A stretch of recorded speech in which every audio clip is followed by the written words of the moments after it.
Assalamualaikum warahmatullahi wabarakatuh. Om Swastiastu.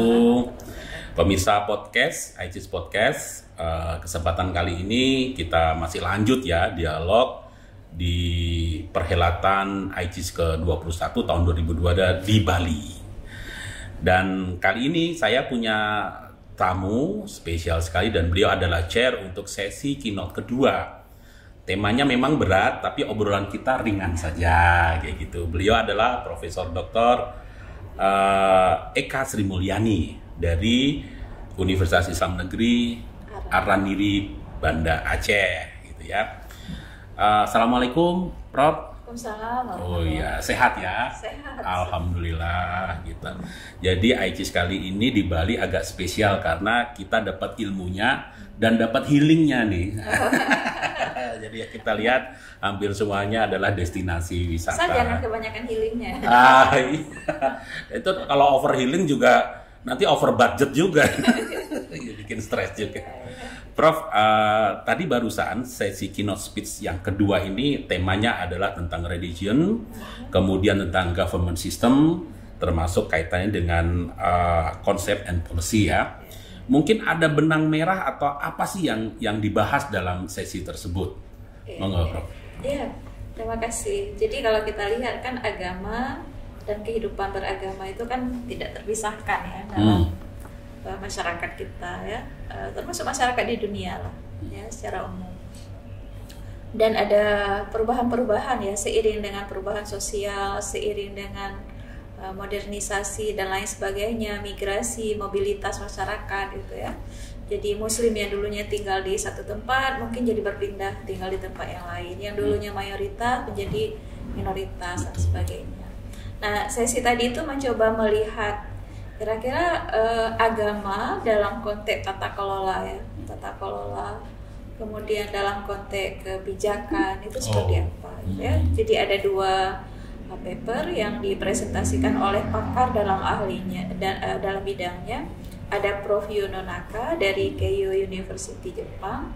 Beliau selama ini kan memang sering meriset Indonesia, jadi sangat paham gitu ya konteks Indonesia. Dan karena pandemi tidak bisa ke Indonesia, tapi tetap meneliti orang Indonesia.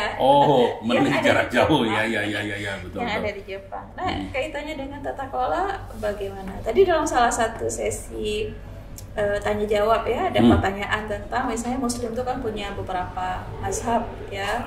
Nah, di Jepang tuh gimana Muslim yang tinggal di sana? Nah, Prof. Yuno Naka mengatakan bahwa pemerintah tidak ikut campur dalam urusan-urusan seperti itu, karena kan ini hal-hal yang sangat spesifik urusan Muslim itu sendiri. Tapi ketika Prof. Mujib tadi cerita, ternyata ada hal juga dalam konteks tertentu yang pemerintah harus ikut campur gitu. Harus ada posisi tegas dan jelas dari pemerintah ya terhadap tata kelola keberagamaan. Ya, kebetulan beliau bicaranya kan konteks Indonesia, misalnya tentang izin rumah ibadah dan seperti itu.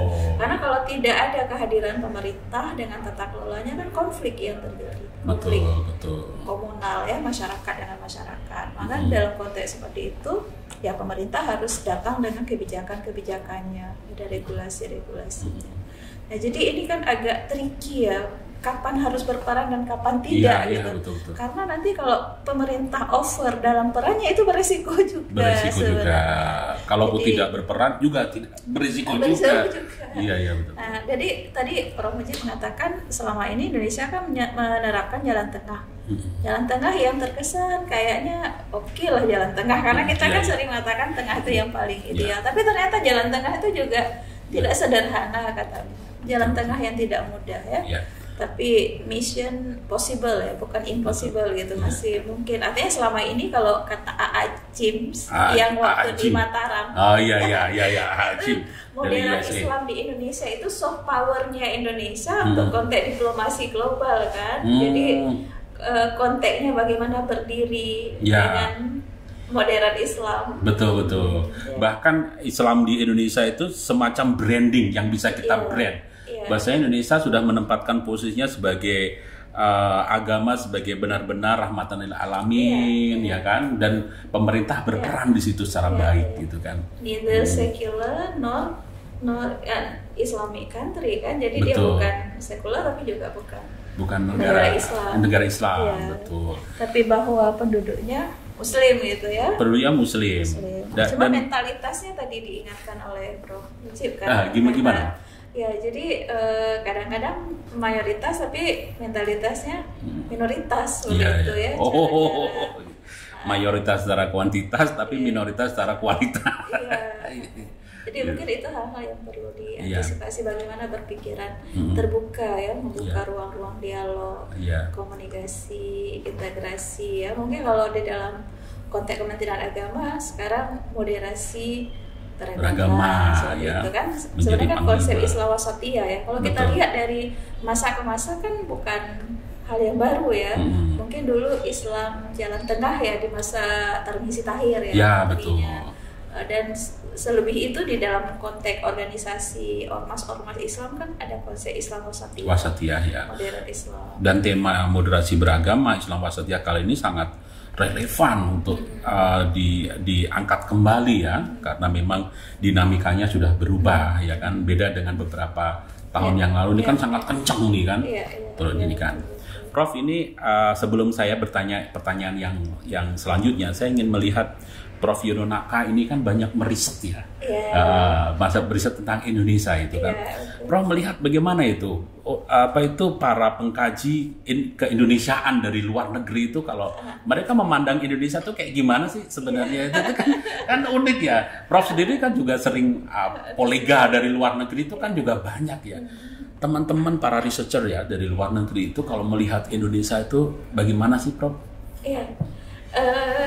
Kalau menurut saya menarik ya, kalau dalam ilmu pengetahuan itu kan ada etik dan emik ya. Kadang-kadang kalau kita melihat dengan perspektif kita orang dalam, ya mungkin hal-hal yang sudah terlalu sering kita lihat menjadi biasa-biasa saja. Ya. Gitu.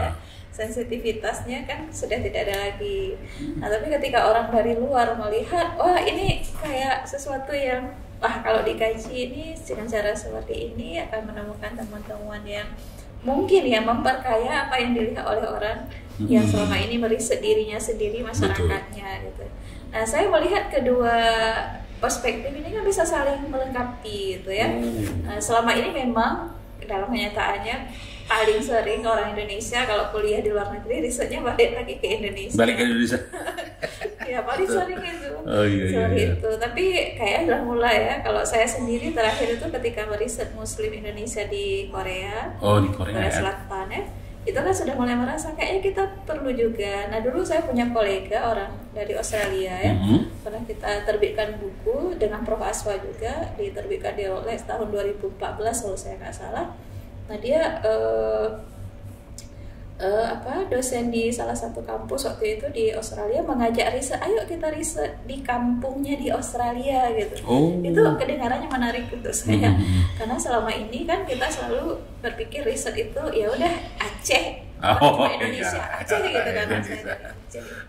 Nah, jadi seperti tadi etik dan emik itu kalau misalnya ada dalam satu kupasan bahasan tema tertentu kan menjadi menarik. Apa yang mungkin bagi kita sudah taken for granted ternyata bagi peneliti dari luar itu sesuatu yang dikontekstualisasikan dengan betul.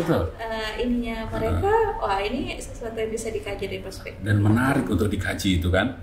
Jadi kita kadang nggak pernah kepikiran ya, peneliti dari luar negeri kok neliti yang hal-hal yang kadang kita tuh nggak kepikiran kayak gitu kan. Ya, risetnya Prof ya kan ini tentang hijab ya. Iya. Hijab lah.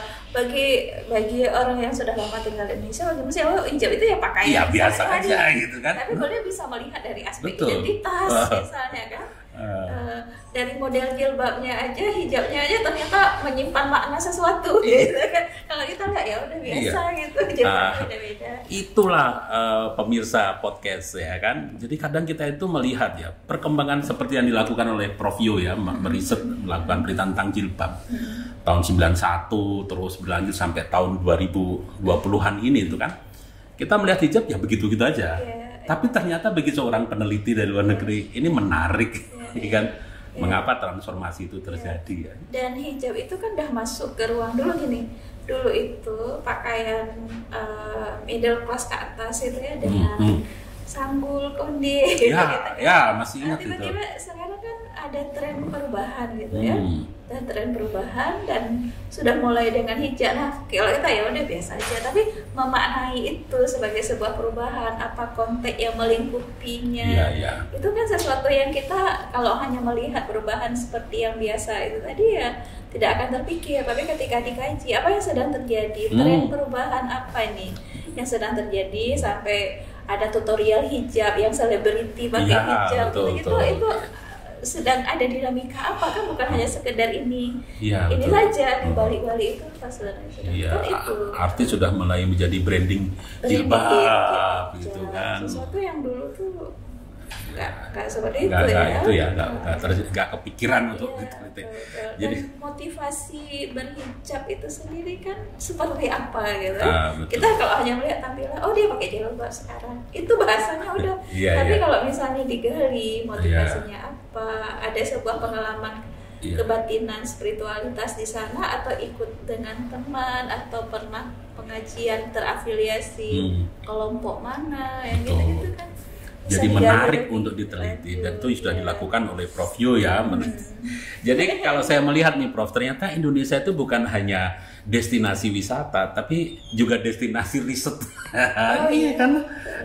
Kita tahu AA Jim yang kemarin waktu kita hadirkan di Lombok ya, itu ternyata penelitian banyak tentang Indonesia. Ini terakhir nih Prof, ini juga bisa menjadi benang merah kaitannya sesi ini dengan tema besar ICIS, yaitu Future Religion, agama masa depan. Itu bagaimana? Jadi kan sekarang konsepnya kan negara bangsa ya. Jadi pemerintah itu punya kebijakan, pemerintah itu punya aturan-aturan. Nah di satu sisi kan masyarakatnya memiliki agama, eksistensi agama dalam konteks negara seperti Indonesia itu tidak bisa dinafikan ya. Kalau dalam Pancasila tuh bahasanya kan seperti dijelaskan tadi, ketuhanan yang Maha Esa. Jadi memang agama itu ada embedded ya di dalam sebuah sistem ya pemerintahan. Nah apakah kemudian pemerintah bisa mengambil cara yang tepat? Gitu loh sebenarnya kan. Karena kalau tidak tepat maka masa depan ya agama itu kan memiliki resiko. Resiko karena istilahnya ya, salah dalam mengambil tindakan, misalnya terlalu mencampuri atau terlalu membiarkan ya kan. Khususnya kalau yang saya coba kaitkan panel tadi dengan tema besar, karena kita mencoba melihat bagaimana future religion ya, future religion, jadi masa depan agama itu seperti apa, dan pemerintah dalam hal ini melalui tata kelola, melalui kebijakannya memiliki peran untuk memastikan agama masa depan itu adalah agama yang bisa beradaptasi dengan perubahan-perubahan yang membuat masyarakatnya menjadi resilient dengan dinamika baik itu entah nanti namanya disaster dalam bentuk pandemi atau yang lainnya gitu kan, yang kita harus antisipasi. Nah kalau knowledge management ya, yang merupakan salah satu konsep penting juga dari tema besar konferensi ICIS kali ini kan juga bagaimana pengalaman beragama dan keberagamaan ya yang dimiliki oleh organisasi agama yang ada di berbagai negara, itu menjadi pengalaman yang bisa saling memperkaya ya. Apalagi gelaran ICIS kali ini kan juga berkenaan dengan G20 itu ya. Ya G20, ya betul-betul. Nah jadi bagaimana satu negara dengan negara yang lain, dan saya pikir panel hari ini cukup merepresentasikan itu, Jepang dan Indonesia. Itu menarik, itu menarik. Dan tema besarnya tentang government system tadi ya.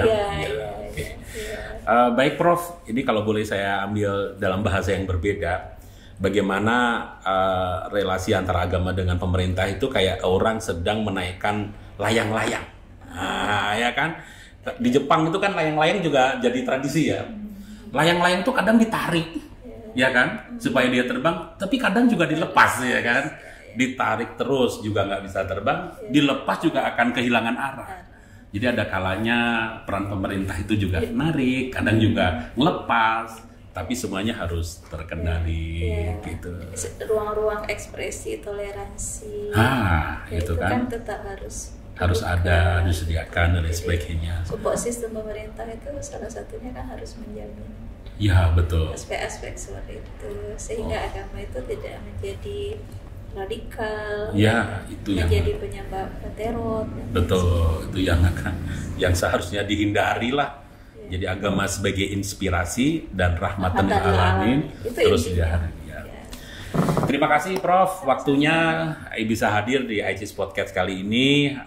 Semoga ICIS tahun ini semakin berbobot nih Prof. Ternyata memang harus ada ruang-ruang yang harus terus kita isi, tidak cukup di atas panggung. Di studio-studio kayak gini, ini jauh lebih relax mungkin ya, lebih dalam gitu.